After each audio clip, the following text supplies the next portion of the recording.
বাবরি মসজিদ কেন গেল, এর পিছনে মুনাফিকের হাত আছে না নাই জানবেন কি করে? আজও যে বিভিন্ন ঈদগাহ গুলোর উপরে আগুন ধরানো হচ্ছে, বিভিন্ন মসজিদে আগুন ধরানো হচ্ছে, এর পিছনে মুমিন আছে না মুনাফিক আছে? চিনবেন কি করে? চিনবেন কি করে?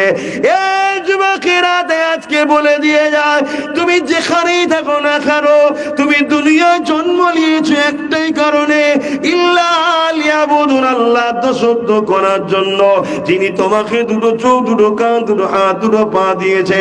শুধু দুনিয়ায় টাকা পয়সা ইনকাম করবি, গাড়ি বাড়ি করবি, বউ ছেলে বলেলি হই হই করে চলে যাবি, এর জন্য আল্লাহ বানাইনি। শুধু হায় গুনাহ করতে হবে, কোনো আল্লাহর হুকুম, কিন্তু তোমাকে মূল যে জন্য আল্লাহ বানিয়েছে, ইল্লা লিয়াবুদুন, আল্লাহ দাসত্ব করার জন্য।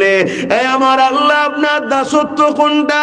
আল্লাহ কোরআনে জানিয়ে দিলেন, মাতাকুমুর রাসূল ফাখুযুহু, আমার নবী যা দিচ্ছে নিয়ে নে, আমার নবী যা ছাড়তে বলেছে ছেড়ে দে। অর্থাৎ আমার নবীর গোলামি করার জন্য আল্লাহ তোমায় আমায় বানিয়েছে। আরো জোরে বলুন সুবহান। চোখ মুজে নবী যা দেবে নে, কেন? কিন্তু যদি বাট বললে হবে না, নবী যা ছাড়তে বলেছে ছেড়ে দে, এজন্যই বানিয়েছো তো।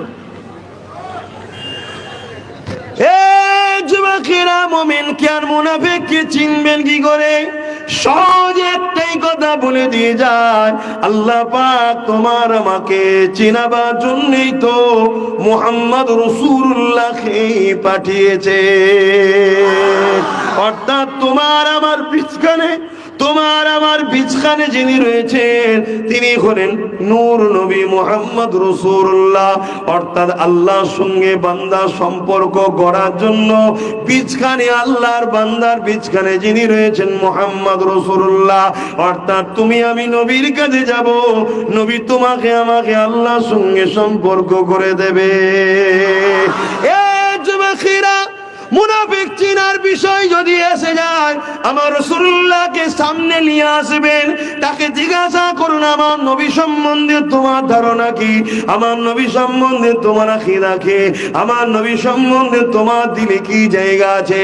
আমার নবীকে সে কোন নজরে দেখে যে আমার নবীকে তাজিম, সম্মান, মাকাম, মর্যাদায় গুরুত্ব দেবে, সেই হলো মুমিন। তার পিছনে তোমাকে আমাকে দাঁড়াতে হবে, তবেই তো কামিয়াবি। যার দিলে নবী নেই, তার পিছনে দাঁড়িয়ে কোনো দিনের জন্য কামিয়াবির আশা করা যায় না। বুঝছেন তো নাকি? কেন এ কথা বলছি? আজ আমরা এই ফাঁসার পিছনে, আমরা এই বিপদের পিছনে একদল মুনাফিক আলেম ওলামা বক্তাদের সব হাত আছে। আজকে আমার এই কওমটা পুরো ফেঁসে গেল, এর জন্য তারা দোষী। আর আমাদের দোষ কি? আমরা দাড়ি দেখে ছুটিছি, টুপি দেখে ছুটিছি, পাগড়ি দেখে ছুটিছি, নামাজ দেখে ছুটিছি, কিরাত দেখে ছুটিছি, একবারও দেখিনি ওর দিলে হুজুর আছে কিনা। কেন? নামাজ দেখে ছুটলে হয় আবু বকর পাবে, না আব্দুল্লাহ ইবনে উবাইও পেতে পারো।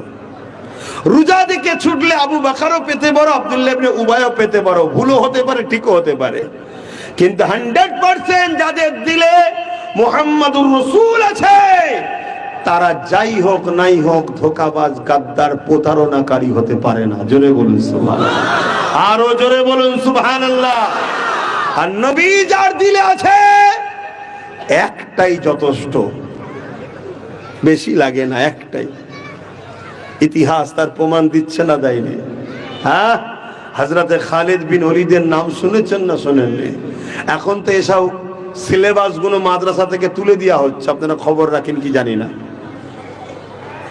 মাদ্রাসার সিলেবাস থেকে এই সব বিষয়গুলো পড়ানোই বন্ধ করে দেওয়া হচ্ছে। কেন? এর মধ্যে ইমানের পাওয়ারের আলোচনা আছে। তাই যারা আমাদেরকে ইমান থেকে দূরে সরাতে চায়, তারা এই সিলেবাস গুলোকেও তুলে দিতে চাইছে। কিন্তু আমি তো আলোচনা করব, কেন? আমি কোন সরকারের কর্মচারী তো নয়। কথা মাথায় ঢুকছে না? ঢোকে না? সরকারের কর্মচারী হলে সরকারের হুকুমে চলতে হবে, নাই মাইনে পাবে না। আমি তো সরকারের কর্মচারী নয়, আমি তো খুলে আম কথা বলবো। কথা বুঝে আসছে না? নাই? কিন্তু হ্যাঁ, আমি হক কথা বলছি। হযরতে খালিদ বিন ওলীদ আমার রাসূল পাক সাল্লাল্লাহু আলাইহি ওয়াসাল্লামের একজন জলিলুল কদর সাহাবী ছিলেন। 125টা লড়াই করেছে জালিমদের বিরুদ্ধে, মজলুমদের পক্ষে, গরিবের পক্ষে, এতিমের পক্ষে, বিধবার পক্ষে, বঞ্চিতদের পক্ষে, অসহায়ের পক্ষে।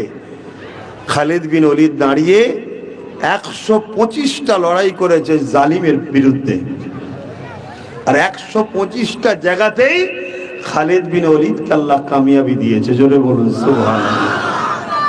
এই কামিয়াবির রহস্যটা কি এটা একটু বলবো, শুনবেন না? অসুবিধা হচ্ছে না? এই আলোচনায় অসুবিধা আছে?